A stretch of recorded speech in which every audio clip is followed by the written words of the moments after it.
How's it going, guys? I'm your host Korban Gaming and welcome back to the next episode of the Let's Play Adventure Quest series. So in today's episode, we will finally be getting our grinding game on and we are going to grind those levels out, man. So the first thing you want to do is obviously to get the Destruction Burst spell for optimal grinding. So the first thing I did was actually went on to the wizard quest or the wizard class area. You can access that from Wallet Shop, and what you want to do is buy the Pyromancer's robe since it uses your fire spell. Next up, you want to head over to your travel map, go to Dragon's Spine and go to number 23, fire and diamonds, or diamonds and destruction. Yeah, diamonds and destruction. Basically, you go on this very short quest whereby you'll fight like 6 monsters total, only 6 monsters, super short quest. You fight through all 6 monsters. You don't even have to be high level. You can see I got through the quest pretty easily. You fight through 6 monsters, and after that you can buy the Destruction Burst spell. So I actually made a mistake here. Okay, so the first time I did the quest, I actually bought the Fires of Desolation spell. I thought, I couldn't find any info subs on that, and I was trying to be smart. I thought that, hey, I didn't find any info subs on that, and I thought, wow, I haven't seen this spell yet. I thought, the staff usually likes to add, small things into the game without like a complete changelog of everything that happens every single week. So I thought, they secretly added that spell. I couldn't find it in the info subs anywhere. Maybe I wasn't looking high enough, I don't know. But I did a quick Google, couldn't find it. So I thought, hey, maybe it's an SP version of Destruction Burst. But boy, I was wrong. Okay, so basically it's just a weaker version of Destruction Burst. It doesn't consume your HP, but at the same time it deals lesser damage. So there is that. Now, sorry for that. My phone just rang. I had to check it because I'm expecting someone. So anyways, back to what I was saying earlier before. So Destruction Burst, get Destruction Burst, don't get Fires of Desolation. It's just a weaker version of Destruction Burst, and the HP cost is well worth the extra damage. So once you get your Pyromancer robes and your Destruction Burst, you are pretty much set to start grinding out those levels. And one gripe that I really have for Adventure Quest is that it is skewed in such a way that it leans so heavily towards mage and nuking builds nowadays that if you're not using such a build, you're just losing out. There's no other way to put it. You are losing out 100%. Whether you are at endgame, okay, maybe endgame you can make the argument that other builds are viable, like warrior builds, like defensive ranger builds, which is what this build is really meant to be for. But that being said, you cannot from the get-go, one build that you cannot really stick with from the very start is defensive ranger build or any defensive build. You have to go full offensive if you want to grind out your levels as quickly as possible. Defensive build, it has its own merits, but not during mid game. And you can see here I actually screwed up, so I'm going to cut that part out, and that will bring me to my next point here. So Adventure Quest, when you accidentally click out, like you refresh the page or something like that, you don't actually get a confirmation screen saying like, are you sure you want to leave? You'll lose your quest and experience and all that. And I know other Flash games that actually have that. I believe Dragon Fable has that, so I did a misclick. I'll cut that part out. So yeah, I wish Adventure Quest could implement that as well. There were a few times where I actually misclicked in the middle of the quest. I actually press back on the page or refresh the page by accident. Because my hand was on the keyboard and I accidentally pressed F5 or something stupid like that. I know it's my fault, but I'm just saying that if they have a small dialog box that pops up confirming whether you want to leave or not, similar to Dragon Fable, that would be a nice change to have. So I'm sure if the Dragon Fable team could do it, I'm sure the AQ team could do it as well, and that wouldn't be too hard to us. So once you get your items for your grinding, where you want to go to is Zorbek's hideout on the travel map.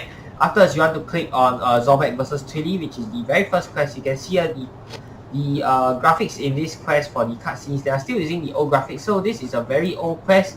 And the fact that during the quest you can there's actually a part whereby you can choose to fail the roll, though it's pretty hard to fail a roll that only requires 10. Throughout my many times of doing this, I only failed the roll once, and I got 10 on the dot. Apparently, you get 10 if you fail if you get 10. You need to get like 11 minimum to pass the roll. So yeah, you can choose between winning the roll or not winning the roll. You want to choose don't win the roll every single time. So you get to fight the undead JCav Jet Dragon. Now I'm not doing this in the most efficient way. What's more efficient is that after you kill the undead JCav Dragon, you want to just refresh your game so that it's much faster as compared to clicking through all this and then going into the fight with Kaladas. But you know, for the sake of the video and so that I don't have to keep cutting out the part whereby I'm logging in so you guys don't see the login ID, I actually just went through the whole motion. So sometimes you get lucky and you go first, then you can flee from Kaladas because you have no chance of beating him at this level. Or if you're not, then he will just kill you in one hit. So you have to skip through this lengthy cutscene, which will be much faster if you actually just refresh your game and then head on over to Zorbek's hideout and redo the quest all over again. Since Destruction Burst doesn't require any SP at all, so you don't need to build up your SP, you can just use your MP. So that's one good thing about that. So I also got the Destruction Diamond from the quest, since I read the description and it says that it boosts your fire and darkness damage, so that's nice to have. I didn't really see if it made a big deal of difference, but at this level it's probably like 2 to 3 damage worth of difference, but you know, I'll take it. So since I am not a mage build, I can only afford 2 casts of Destruction Burst.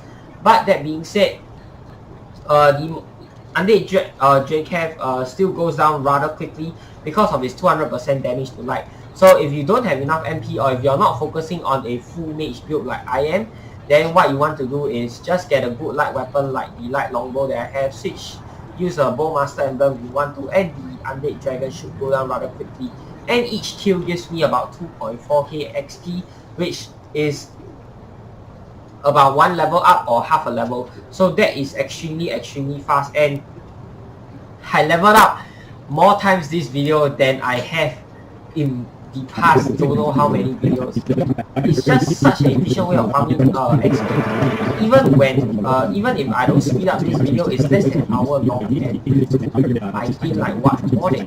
I gain like 8 levels in under an hour. And I'm not even doing this the most efficient way. You do it more efficiently by just refreshing the page.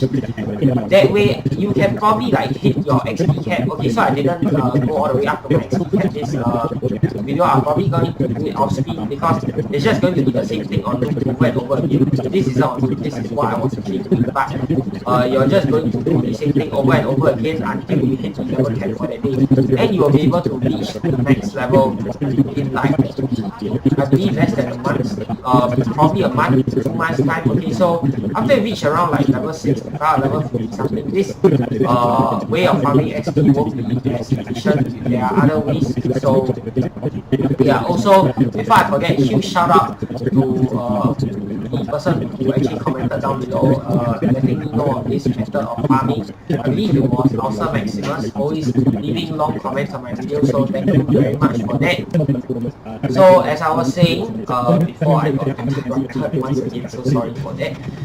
So yeah, this is basically the most efficient way to farm XP all the way up to level 50 plus, level 60 plus. In which case I'll showcase a different method once I hit that level. So in today's episode, I'll be leveling all the way up to level 40. I will not hit the level cap here, and I will not be training up these stats. I'll probably do that off camera. And let me know if you guys want to see like every single part of it, because it's just going to be me doing this quest on repeat until it doesn't get as lucrative as it is for me right now in terms of gaining XP. So I will probably just not record the parts where I'm just grinding out this quest, because it's going to be very annoying, even though I did say that, you know, I want to do everything on camera for this account, but there are some parts like this level grinding whereby if I do that, this is going to be like over 100 episodes long, and like 20 episodes is just going to be me doing the same quest over and over again just to gain XP. So yeah, hope you guys can understand that. And so just to create a more entertaining video for you guys, I will not be showcasing the full grind. For other quests and getting other equipment like leveling up class and all that, I will still show that on camera. but not for the level grinding part. But for now, my main focus is going to be grinding the levels, and let's see how far we can, take this. It'll probably only take like 2 to 3 days, seeing how quickly I can farm up the levels before this becomes inefficient. So yeah, that's going to be it for this video. I hope you guys have enjoyed. If you have, be sure to give it a thumbs up, and of course subscribe to my channel for more such future content. Till the next time, this has been Korban Gaming. Peace out.